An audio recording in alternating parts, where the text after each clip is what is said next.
మాతృదేవోభవ. ఒక ఛందోమయమైన వాక్యమున ఏదో గోడు వెళ్ళంగబోసుకొనన్ రక్షణ సేయువారలెవరో చూపింపరే మోము. జగన్మాత ఒక ఛందోమయమైన వాక్యమున ఏదో గోడు వెళ్ళంగబోసుకొనన్ రక్షణ సేయువారలెవరో చూపింపరే మోము. దోచుకొనన్నేర్చిన దొంగ దాగుకొనుట ఎచ్చో నైజమే కాని తల్లి, దోచుకొనన్నేర్చిన దొంగ దాగుకొనుట ఎచ్చో నైజమే కాని కాచుకొనన్నేర్చిన తల్లి దాగుకొనునా శుద్ధాంత వేదాంతమా. కాచుకొనన్నేర్చిన తల్లి దాగుకొనునా శుద్ధాంత వేదాంతమా. ఏబిఎన్ ఆంధ్రజ్యోతి ప్రేక్షక మహాశయులందరికీ నవజీవన వేదం అనే కార్యక్రమంలో 365వ భాగానికి స్వాగతం పలుకుతున్నాం. ఇప్పటికి సంవత్సరంలో 365 రోజుల్లాగా 365 భాగాలు అయినాయి. రేపు లీపు సంవత్సరం కూడా అవుతుంది. ప్రేక్షకులు ఇంతకాలంగా ఆదరిస్తూ ఉన్నందుకు, ఆ నవజీవన చైతన్యాన్ని పొందుతున్నందుకు నాకు చాలా ఆనందంగా ఉంది. ఏదో మామూలుగా కాలక్షేపానికి చూడడం వేరు. చాలామంది 4-5 సమయం అని నేను చెబితే ఎంత క్రమశిక్షణ అంటే నిజంగా నమస్కరిస్తున్నాను. ప్రేక్షకులు చిన్నవాళ్ళు ఉన్నారు, పెద్దలు ఉన్నారు, నన్ను ఆశీర్వదించవలసిన వాళ్ళు ఉన్నారు, మహాపండితులు చూస్తున్నారు ఉదయాన్ని ఖాళీ చేసుకుని. నిజానికి పండితులైన వాళ్ళకి ఈ సమయం ఖాళీగా ఉండదు, వారు సంధ్యావందనాది కృత్యాల్లో ఉంటారు. వేద పండితులు చూస్తున్నారు, నన్ను ఆశీర్వదిస్తున్నారు. నాకు అంతకంటే ఏం కావాలి జీవితం ధన్యవాడడానికి? 6:30కి ఒక వేద పండితులు కూర్చుని కార్యక్రమం చూడడం అంటే ఎంత కష్టం. వారి సంధ్యావందనాదులు అంతకుముందు ముగించుకోవాలి. పెద్దలు ఎన్నో రకాల శాఖలకు చెందినవారు, వైద్యులు, విద్వాంసులు, ఇంజనీర్లు ఎంతోమంది చూస్తున్నారు. కానీ ఎంత క్రమశిక్షణ పాటిస్తున్నారంటే సుమారుగా 4-5 మాత్రమే నేను మాట్లాడతాను, మిగిలినప్పుడు నాకు కష్టం. అప్పుడే చేస్తున్నారు. కొంతమంది సందేశాలు పంపిస్తున్నారు, చాలా సంతోషం. నేను మళ్ళీ విజ్ఞప్తి చేస్తున్నాను, దయచేసి సందేశాలన్నీ తెలుగులో పంపండి, లేకపోతే నేను స్పందించను. నాకు నియమం అది. ఎంత పెద్దవాళ్ళ నుంచి ఏ సందేశం నాకు ఇంగ్లీషులో వచ్చినా నేను స్పందించను, తెలుగులో రావాల్సిందే. మనం తెలుగు వాళ్ళం, ప్రభుత్వంలోనే రకరకాల శాఖలు నిర్వహిస్తూ ఉన్నాం. తెలుగులో సందేశం పంపకపోతే ఎలాగా? లిపి ఇంగ్లీష్ ఉంటే ఉండొచ్చు, అన్ని ఫోన్లోనూ తెలుగు ఉండదు కాబట్టి. కానీ భాష తెలుగులో ఉండొచ్చు కదా. ఆ శ్రద్ధ చెయ్యాలి, అంతకంటే ఏం లేదు. నాకు ఎవరైనా అలా పంపిస్తే నేను ఒకటి పెట్టుకున్న సందేశం తెలుగులో పంపండి. నేను ఒక సందేశం అప్రయత్నంగా వెళ్ళిపోతుంది. ఆ ఏర్పాటు చేసేసా. నేను జవాబు చెప్పను. ఇంకా అది ఎంత నన్ను మెచ్చుకొని ఏం కానీ, ఎంత గొప్ప సందేశం కానీ నేను చేయను. ఆ మాత్రమేనా తెలుగు భాష పట్ల మన కర్తవ్యం మనం నిర్వహించకపోతే ఎలాగా? అలాగా నవజీవన చైతన్యం పొందుతున్నారు. బాగుందండి. జ్ఞాన మార్గాన్ని బోధిస్తున్నారు. మనిషి తనంత తాను బాగుపడే ఉపాయాలు చెబుతున్నారు. మీరు ఆత్మవిశ్వాసం పెరిగేలా చేస్తున్నారు. చాలా సంతోషంగా ఉంది. మన కార్యక్రమం ప్రధాన లక్ష్యం ఏది? ఇప్పుడు మరింతగా సాధిస్తాం. ఈ ఘట్టం రేపటి ఘట్టంలో కూడా ఏం అభ్యంతరంలా. మానవ సహజ జీవన చిత్రణే మహత్తరమైన రామాయణం. గౌరీం కనకవర్ణాభాం. హనుమంతుడు చాలా కీలకమైన ఘట్టానికి చేరుకున్నాడు. ఒక్కోసారి జీవితంలో మనం ఎంత దురదృష్టకర పరిస్థితి అంటే, ఇనపముక్క లాంటి వాడికి బంగారం లాంటి పెళ్ళం దొరుకుతుందండి. వీడి అదృష్టం బంగారంగాను, వీడు దాని మాట వెంటవు. వీడి ఇనపముక్క బంగారం లాంటి పెళ్ళం. మనిషి రంగు అంతే, బుద్ధి అంతే. రంగు అంతే, బుద్ధి అంతే. రంగు అంటే సరే భగవంతుడు ఇచ్చింది, దాంట్లో తప్పు లేదు. ఇప్పుడు ఈవిడ ఎర్రగా ఉన్న ఆ మొగుడు ఇనపముక్కలో ఉన్న బంగారం అంటే మనస్సు కావచ్చు. బుద్ధి ప్రధాననే చెప్పేది. పచ్చి రౌడీ ఉంటాడండి. తులసీదేవి వాడికి భార్య అవుతుందని నాకు ఆశ్చర్యంగా ఉంటుంది. తులసీదేవి లాంటి మనిషి వాడికి భార్య అవుతుందండి. వాడి చేసుకున్న అదృష్టమా, ఈవిడ దురదృష్టమా ఏమనాలి? ఒక్కొక్కరు చాలా సాధు పురుషుడు ఉంటాడు. ఈ కాలంలో చూస్తున్న ప్రత్యేకంగా గయ్యాళులు చేసుకుంటారు వాడిని. గయ్యాళు ఎలా పడుతున్నాడు ఈ పెళ్ళంతో అనిపిస్తుంది. అసలు చాలా సాధువు. ఇదే భగవంతుడి లీలా విలాసం. ఇక్కడ ఈ శ్లోకం ఎందుకు అందుకున్నానో మీకు తెలుసు. హనుమంతుడు అంతఃపుర ప్రవేశం, శయన మందిర ప్రవేశం చేసి రావణాసురుడు పక్కనే అలా శయనించి ఉన్న మండోదరిని చూశాడు. ఎలా ఉంది? గౌరీం కనక సంపన్నాం ఇష్టాం, గౌరీం కనకవర్ణాభాం ఇష్టాం అంతఃపురేశ్వరీం, కపిర్మందోదరీం తత్ర శయానాం చారురూపిణీం, కపిర్మందోదరీం తత్ర శయానాం చారురూపిణీం. చారురూపిణి, చారు అంటే సంస్కృతంలో అందమైన అని అర్థం. చారుచర్య అని క్షేమేంద్రుడి కావ్యం ఉంది. చాలా అందమైన రూపం కలిగింది. అప్పుడే మనకు అనుమానం వస్తుంది. హనుమంతుడికి వచ్చింది, ఇంత అందమైన ఆవిడ భార్యగా పెట్టుకుని వీడికి ఇదేం బుద్ధి. అదే పోయే కాలం అంటే అదే, అది అంతే, అదే ఇది ఇదే, అది టిఫిన్, ఇది భోజనం. మరి అట్లా ఆ ఆలోచన ఆడదానికి రాకూడదు, ప్రాణం తీసేస్తాడు. ఇది అహంకారం కాదు. భార్యాభర్తల సంబంధాలైనా లోకంలో ఏ రాజకీయ సంబంధాల వరకు, పార్టీల వరకు అన్నీ బాగుండాలంటే ఇదివరకు మనం చెప్పుకున్నట్టే సరిగ్గా మనం ఎదుటివాడు ఈ కష్టం మనకొస్తే బాధపడుతున్నాం, అలాగే ఎదుటివాడికి వచ్చిన ఒరులు ఏ జబిజొనరించిన నరవర అప్రియము తన మనం వనకగు తానొరులకున విశేజకునికి పరాయణము పరమధర్మ పదములకెళ్ళన్. వెనక ఓ ప్రధానమైన పత్రికకి సంపాదకీయం పుటలో పైన రాసేవారు ఈ పద్యాన్ని. ఇది ఇంత మంచి పద్యం అంటే రోజు జనానికి చెప్పాలని. కానీ ఏమవుతుందంటే వచ్చే ఇబ్బంది, పాపం ఆ పత్రిక వారు కొన్ని సంవత్సరాల తరబడి ఆ పద్యం రాసినా మానవ మనస్తత్వం ఎలా ఉంటుందంటే రోజు చూస్తూ ఉంటే అది మామూలు అయిపోతుందండి. అందుకే ఎప్పుడు శ్లోకాలు, పద్యాలు, ప్రార్థన పద్యాలు ఇవి మారుస్తూ ఉండాలండి. పారాయణ గ్రంథాలు కూడా అసలు ఇంట్లో మనం కూర్చున్న చోట కూడా మార్చాలి. ఎప్పుడు ఒక చోట ఇంకో దాని చుట్టూ సెంటిమెంట్లు అల్లుకుంటాయి. ఇంకా ఇక్కడ కూర్చున్నప్పుడే నాకు మంచి వార్తలన్నీ తెలుస్తున్నాయి. ఇక్కడ కూర్చోవడానికి మంచి వార్తలకి సంబంధం ముఖ్యంగా మాట్లాడద్దు. ఎక్కడ కూర్చున్నా తెలుస్తాయి. అసలు మనం ఆలోచించగానే అక్కడ కూర్చున్న కొన్ని చెడు వార్తలు కూడా తెలుస్తుంటాయి, మనం పట్టించుకోవట్లే వాటిని. మనం ఎలా చెప్పదలుచుకుంటే అలా మార్చేస్తాం వాతావరణాన్ని. గ్లాసులో నీళ్లు సగం పోస్తే ఏమన్నా కూడా గ్లాసు సగం ఖాళీగా ఉందని, ఇంకోటి ఏమంటే గ్లాసు సగం నిండింది అంటే వీడిది పూర్ణ దృష్టి, వాడిది శూన్య దృష్టి, అంతే తేడా. రెండు నిజమే. గ్లాసులో సగం నీళ్లు ఉన్నాయండి, గ్లాసు సగం నిండింది ఆ ప్రకటన నిజమే, గ్లాసు సగం ఖాళీగా ఉంది ఆ ప్రకటన నిజమే. ఒకటిది పూర్ణ దృష్టి, ఒకటిది శూన్య దృష్టి. ఎంత ఖాళీగా ఉందని వాడు చూస్తున్నాడు, అంత నిండింది కదా అని వీడు చూస్తున్నాడు. ఓ గది ఖాళీగా ఉంటే ఇద్దరు మిత్రులు అద్దె కోసం వెళ్ళారట పట్టణంలో చదువుకునేవాళ్ళు. ఏముందిరా ఈ గదిలో ఏమీ లేవన్నట్టు ఒకడు, వాడన్నట్ట ఏమీ లేకపోబట్టే మనం ఏదైనా పెట్టుకోవచ్చురా, సుఖంగా ఉంది కదా, అంతా ఖాళీగా ఉందన్నట్టు.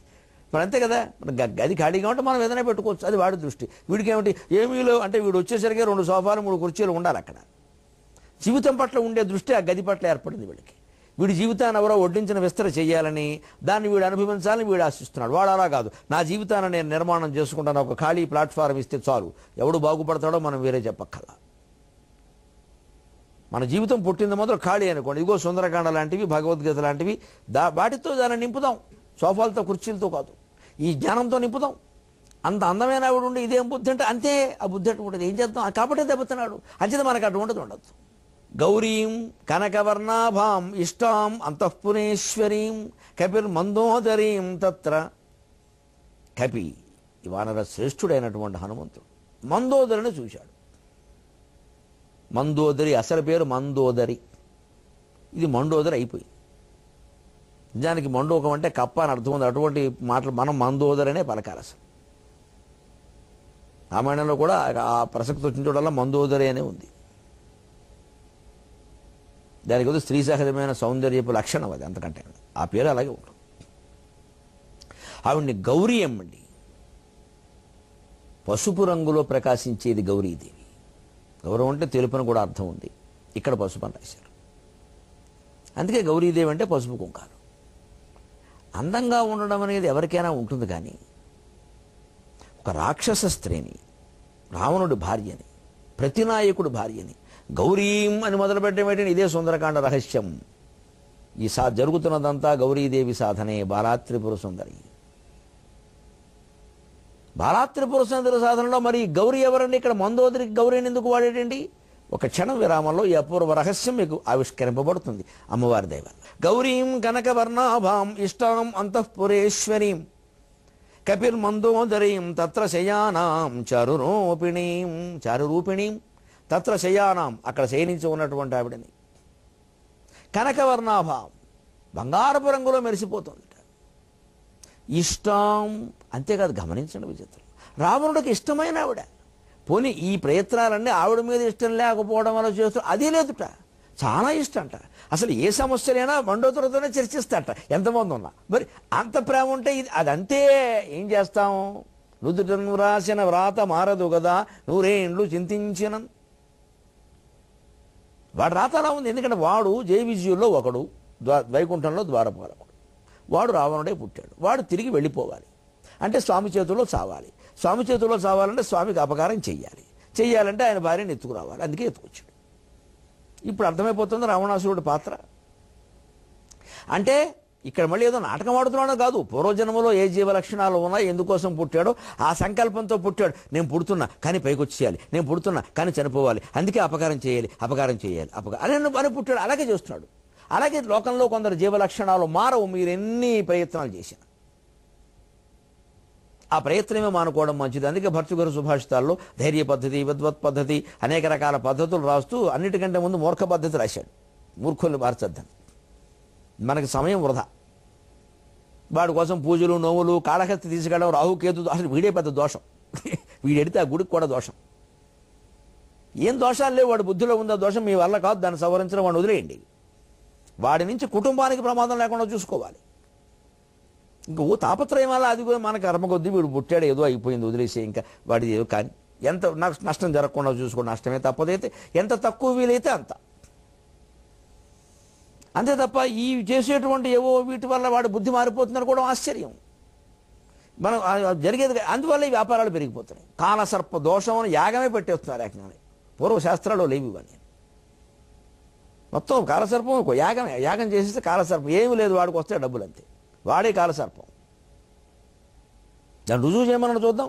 అబ్బాయి రుజువు చేయమంటే తప్పండి. ఈ రోజు నాస్తికుల కింద లెక్క. అంటే వీళ్ళు పిచ్చి పిచ్చి నమ్మకాలన్నీ మనం నమ్మేసి కూర్చోవాలి అక్కడ. ఏదో కవిత్వం కోసం, అతిశయం కోసం కొన్ని మాటలు చెబితే పురాణాల్లో, కావ్యాల్లో అవన్నీ సత్యాలన్నట్టుగా చెప్పేస్తే అలాగా, పరమసత్యాలన్నట్టుగా పైగా చెప్పకూడదు అలాగా. అదొక విశ్వాసం అంతే.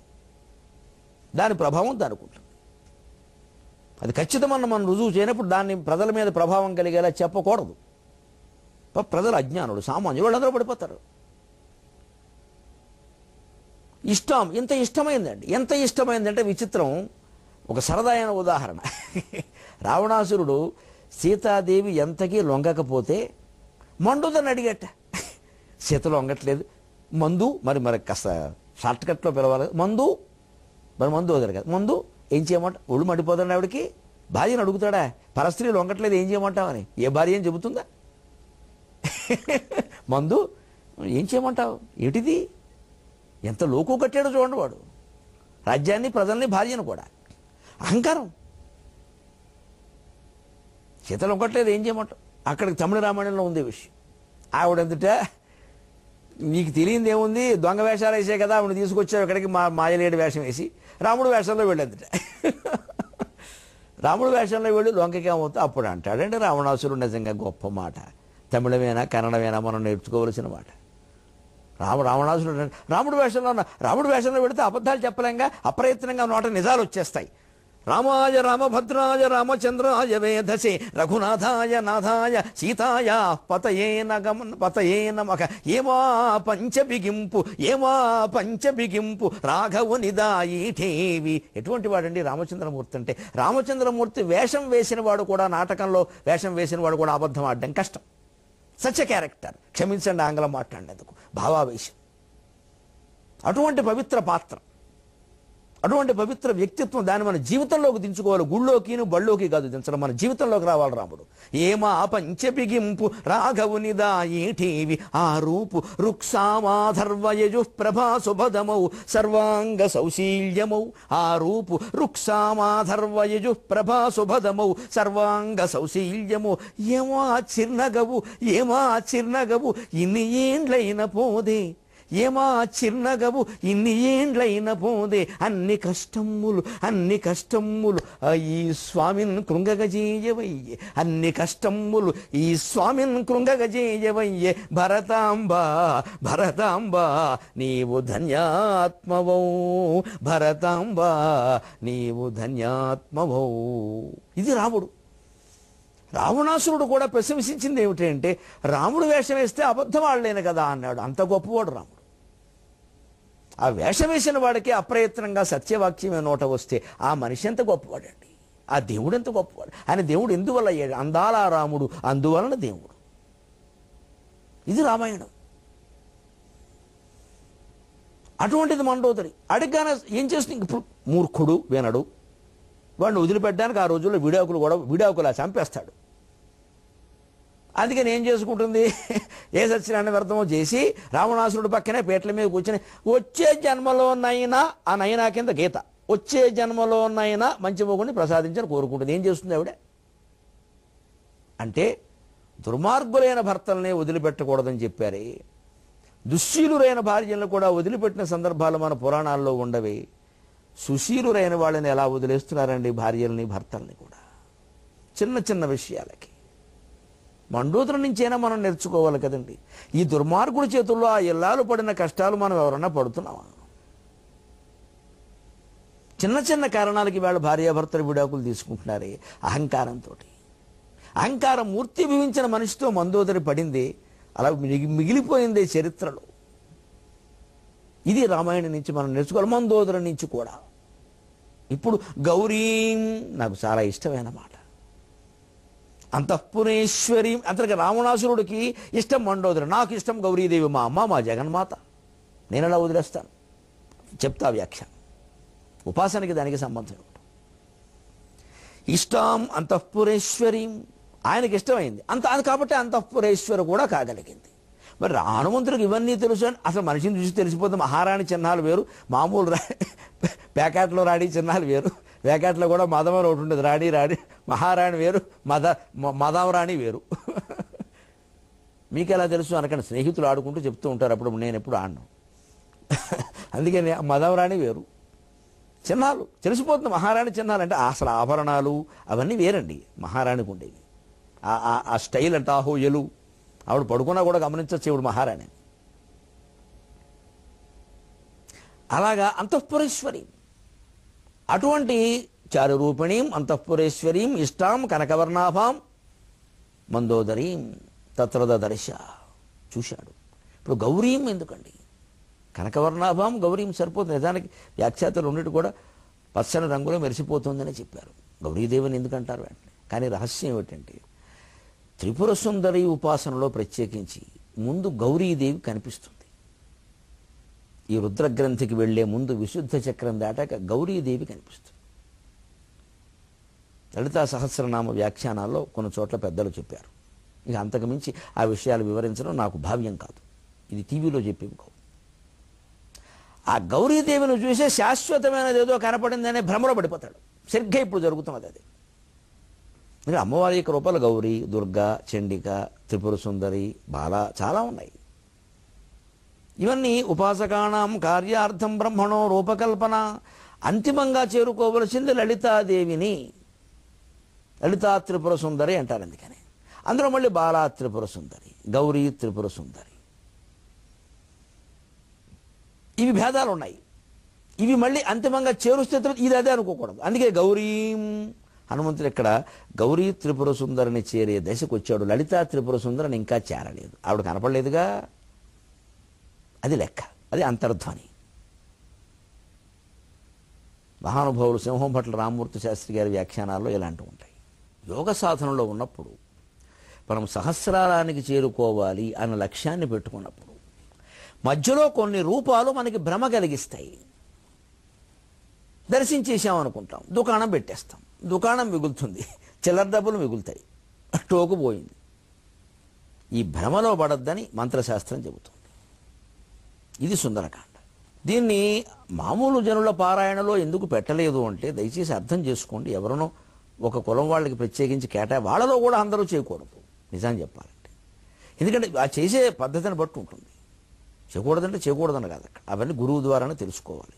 కానీ ఇలాంటి విషయాలు తెలుస్తూ ఉంటే ఇదేదో సాధనకం చేస్తాడు, దాన్ని దుర్వినియోగం చేస్తాడు. లోక కళ్యాణాన్ని దృష్టిలో పెట్టుకుని మన మహర్షులు ఇవి కొందరు చదవచ్చు, ఇవి కొందరు చదవకూడదు, ఇవి ఎలా చెప్పారంతే. ఆ చదవని వాటిని మనం మళ్ళీ అద్భుతం అద్భుతం అని చెబుతారు, అందరూ చదవడం మొదలెడతారు. ఎలా ఊరుకుంటారండి? ఆ పలానా పదార్థం అద్భుతం అంటే 10 మంది పెడతారు అక్కడికి.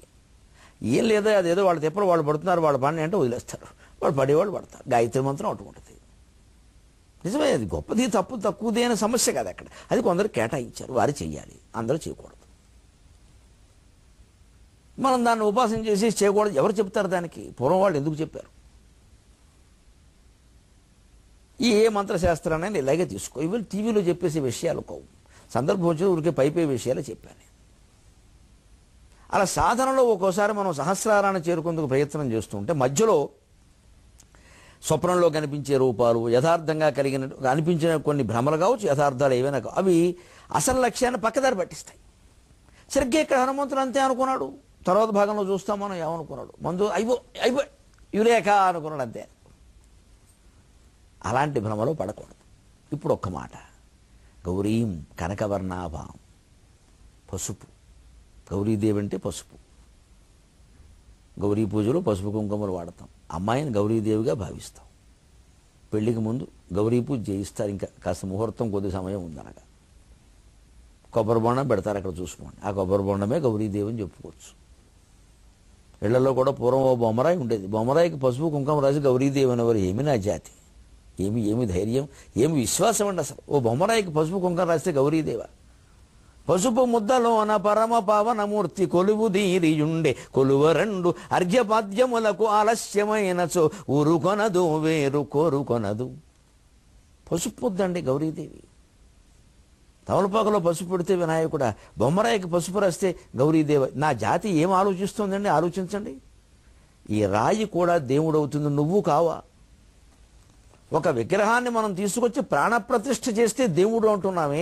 మనిషి ప్రాణప్రతిష్ఠ చేసిన విగ్రహం దేవుడు అయినప్పుడు దేవుడు ప్రాణప్రతిష్ఠ చేసిన మనిషి దేవుడు కాదండి. ఆలోచించండి దయచేసి. మనిషిని ఎందుకు తగ్గిస్తున్నారండి? ఈ దేశంలో నదులు గొప్పవి, చెట్లు గొప్పవి, కొండలు గొప్పవి, కోనలు గొప్పవి. మనిషి ఒక్కడే పనికిమాలిన వాడైపోయాడు. మనిషిని పిచ్చి నమ్మకాల రాళ్ల మధ్యలో తిప్పేస్తున్నారు, గిరగిర తిప్పేస్తున్నారు. ఒక్క ప్రశ్న వేస్తున్న ఆధ్యాత్మికవాదులందరినీ దయచేసి ఆలోచించండి. విగ్రహం ఎలా దేవుడు అవుతుందంటే మనం ఏం చెబుతున్నామంటే ప్రాణప్రతిష్ఠ జరిగింది, మంచిది, తప్పకుండా జరుగుతుంది. మంత్రం ఉంది, అక్కడ రాగిరేగి పెట్టారు, బీజాక్షరం వేశారు, మహాబ్రాహ్మణులు మంత్రం చదివారు, ప్రాణప్రతిష్ఠ. అంటే మనిషి ప్రాణప్రతిష్ఠ చేసినటువంటి విగ్రహం దేవుడు అయితే, దేవుడు ప్రాణప్రతిష్ఠ చేసినటువంటి మనిషి దేవుడు కాదండి. మానవ నిర్మాణానికి అంత ఉంటే దైవ నిర్మాణానికి ఇంకెంత ఉండాలి. మనిషిని ప్రోత్సహించండి, మనిషిని ప్రోత్సహించండి. మనిషి ఏ చుట్టూ, ఏ పుట్ట చుట్టూ, ఏ గుడి చుట్టూ, ఏ గోపురం చుట్టూ తిరిగినా తిరగకపోయినా ముందు తన చుట్టూ తాను తిరగాలి. ఆత్మ ప్రదక్షిణం చాలా ముఖ్యం. గిరగిర తిరిగి కళ్ళు పోగొట్టుకోవడం కాదు, ఆత్మ ఏమిటో తెలుసుకుందుకు చేసే ప్రదక్షిణం, అది ముఖ్యం. అప్పుడు మొత్తం సంస్కృతి మన చేతిలో ఉంటుందండి, ఆత్మసాక్షాత్కారం. ఆ పసుపు కోసం సరదాకు ఒక తెలుగు పద్యం. ఎన్ని రకాల వస్తువులు పసుపులో ఉంటాయి, మా చిన్నతనంలో ఎక్కాల పుస్తకంలో ఉండేవి. పైగా పెళ్లి చూపులకి దీనికి సంబంధం ఉంది. శ్రీతరుణి విభు పీతాంబరము పచ్చ కమలమిత్రుని తురగంబు పచ్చ. శ్రీతరుణి విభు పీతాంబరము పచ్చ కమలమిత్రుని తురగంబు పచ్చ. దేవతాచార్యుని దేహకాంతులు పచ్చ పరిపక్వ జంబీర ఫలము పచ్చ. 16 వన్నెల బంగారమది పచ్చ ఘనమైన పుష్యరాగంబు పచ్చ. వికసిత శతపత్ర మకరందమది పచ్చ పచ్చ. భామ కుచము మీది పసుపు పచ్చ. తరసు పూచునట్టి తంగెడ పువ్వు పచ్చ. చాల పూచునట్టి రేలు పచ్చ. పసుపు చెప్పనేల పడతికి మేలైన గుణము గల్గెనేని కోటిసేయో. పడతికి మేలైన గుణము గల్గెనేని కోటిసేయో. ఆ చివర చూడండి. ఇలాగే నలుపు పద్యం, తెలుపు పద్యం, ఎరుపు పద్యం 4 ఉండేవి. మనుషులు ఈ 4 వర్ణాల్లో ఆకుపచ్చ పద్యం లేదు, ఎందుకంటే మనుషులు ఆకుపచ్చగా ఉండరు. మా చిన్నతనంలో 2వ తరగతిలో ఎక్కాల పుస్తకం వెనకాల ఉంటే మాస్టర్ ఏం చెప్పేవారండి, ఒరే పెళ్లి కూతురు పచ్చగా ఉందా, తెల్లగా ఉందా, నల్లగా ఉందా, ఇవేం ముఖ్యం కాదురా, ఊరికే సరదాగా చెప్పు. మరి ఏమిటి ముఖ్యం అంటే పసుపు చెప్పనేలా. ఏమిటండి పసుపు గురించి ఊరికే 10 సార్లు చెప్పుకోవాలా? చాలామంది పచ్చగా ఉంటారు. పడతికి మేలైన గుణము కలిగినని కోటిసేయు. అమ్మాయికి సంసారం చేసే లక్షణం, కుటుంబాన్ని కాపాడుకునే లక్షణం ఉండాలమ్మా. ఆ లక్షణం చూసి పెళ్లి చేసుకోండి, ఆయన పసుపు చూసి పడిపోకండి అని అర్థం. ఈవేళ ఎంత ఉపయోగం అండి ఈ పద్యాలు. మా చిన్నతనాల్లో మాకు చెప్పబట్టే మేము దానికే కట్టుబడి ఉన్నాం సుమారుగా ఏమిటి బాబు పూర్తిగా. అంటే మళ్ళీ ఇంకో ఆలోచన లేదు అసలు. ఎందుకని అంతే, భగవంతుడు మనకి ఆ స్త్రీని మనకి ధర్మపత్నిగా ఇచ్చాడు, దైవ ప్రసాదం అంతే. తిరుపతి లడ్డు, ఏం మాట్లాడడానికి వీల్లేదు. అదే భార్య, అదే భర్త, అదే అప్పులు, అదే జ్ఞానం, అదే అజ్ఞానం అన్నీ అంతే. ఎటొచ్చి ఈ అజ్ఞానాన్ని జ్ఞానంగా మార్చుకోవచ్చు. నువ్వు భార్యను మార్చొద్దు, ఏం మార్చదు. ఇల్లాలు మార్చొద్దు, ఇల్లు మార్చొద్దు, ఏం పర్వాలేదు. భగవంతుడు నమ్ముకుంటే అన్నీ బాగుంటాయి. కానీ ఎందుకని శ్రీతరుణి విభు పీతాంబరము పచ్చ. విష్ణుమూర్తి కట్టుకునే రంగు పట్టుబట్టే కదండి పసుపు తక్కువేముందండి. అలాగని పసుపు ఎక్కువ అనుకోవద్దు, అన్నీ ఉన్నాయి, అన్ని పద్యాలు ఉన్నాయి. ఏది ఎక్కువ కాదు, ఏది తక్కువ కాదు. కమలమిత్రుని తురగంబు పచ్చ. సూర్యుని గుర్రాలు హరిదశ్వక అంటారు, పచ్చని గుర్రాలు. సూర్యుని గుర్రాలు పసుపు రంగులో ఉంటాయి. కమలమిత్రుని తురగంబు పచ్చ. దేవతాచార్యునిది ఏకకాంతులు పచ్చ బృహస్పతి. ఇవాళ గురువు సింహరాశిలో ప్రవేశించాడని కదా పుష్కరాలు జరుపుకున్నాం. ఆ బృహస్పతి పచ్చగా మెరిసిపోతూ ఉంటాడు. వాళ్ళ ఆవిడికి నచ్చలేదు. మనం ఏం చేద్దాం? పచ్చగా మెరిసిపోయే బృహస్పతి భార్య కదా తార చేయకుండా పనిచేసింది. నిజానికి గమనించండి, పురాణ కథలు సింబాలిక్. తారాశేషాంగం కథని అక్రమ సంబంధాల కింద ప్రచారం చేయొద్దు, చాలా పొరపాటు. మీరు ఆలోచించండి ఒకసారి. బృహస్పతి గ్రహం, చంద్రుడు గ్రహం, మధ్యలో తార నక్షత్రం. ఒక నక్షత్రాన్ని గురించి 2 గ్రహాలు ఘర్షణ పడడం, దేవతలంతా అంటే ఇతర నక్షత్రాలు ఇతర గ్రహాలు కలిసి ఆ ఖగోళ వ్యవస్థను సరిచేయడమే తారాశేషాంకం అనే కథ రూపంలో చెప్పారు. దేవతాచార్యునిది ఏకకాంతులు పచ్చ పరిపక్వ జంబీర ఫలము పచ్చ. శుభ్రంగా పండిన నిమ్మపండు పచ్చగా ఉంటుంది. 16 వన్నెల బంగారమది పచ్చ ఘనమైన పుష్యరాగంబు పచ్చ. మణులలో పుష్యరాగం అని ఉంటుంది, పచ్చగా ఉంటుంది. పిల్లి కళ్ళ రంగులో మెరుస్తూ ఉంటుంది, లేత పసుపు రంగులో. క్యాటయ్య అని కూడా అంటారు దాన్ని. మెరుస్తూ ఉంటుంది అది. పిల్లి గంటలో ఉండే పసుపు పచ్చ. వికసిత శతపత్ర మకరందమది పచ్చ. వికసించిన పద్మంలో విరిసినటువంటి మకరందం పచ్చ. స్రవించినటువంటి మకరందం పసుపు రంగులో ఉంటుంది. భామకుచము మీది పసుపు పచ్చ. వక్షస్థలం పచ్చగా ఉండడం స్త్రీకి సౌభాగ్య లక్షణం. అందుకే మళ్ళీ ఈ పచ్చదనం వేరే ఆకర్షణలకు గురి కాకుండా అక్కడే మంగళసూత్రం, అక్కడే నల్లపూసలు. అమ్మా, ఈ ఆకర్షణ అంతా నీ భర్తకి, నీ ఇంటికి, అంతే. ఎంత ఎంత గొప్పదండి మన సంస్కృతి. ఉయ్యారానికి ఉయ్యారం, కుదురు కుదురు రెండు ఉంటాయి. తంగేడు పూలు పచ్చగా ఉంటాయి, రేల పూలు పచ్చగా ఉంటాయి. అయినా పసుపు గురించి దృష్టి పెట్టకు. అమ్మాయి మంచిదా కాదా పరిశీలించు. దానికోసం పెద్దలకు కొంత బాధ్యత అప్పగించి వారు తెలుసుకుంటారు. తెలుసుకున్నాక చేసుకో. డేటింగ్ చేశా, అప్డేటింగ్ చేశా అని పెట్టకు. డేటింగ్లు, వాట్సాప్లో అప్డేటింగ్ల వల్ల సంసారాలు నిలబడవు, పైగా పోతున్నాయి. ఇది గ్రహించడానికి ఎంత ఉపయోగిస్తాయండి ఈ పద్యాలన్నీ. ఈ పసుపు పద్యంతో మన జీవితాలన్నీ కూడా పచ్చగా ఉండేలా, నిత్య కళ్యాణం పచ్చ తోరణంలా ఉండేలా మనం కాపాడుకుందాం. సెలవు.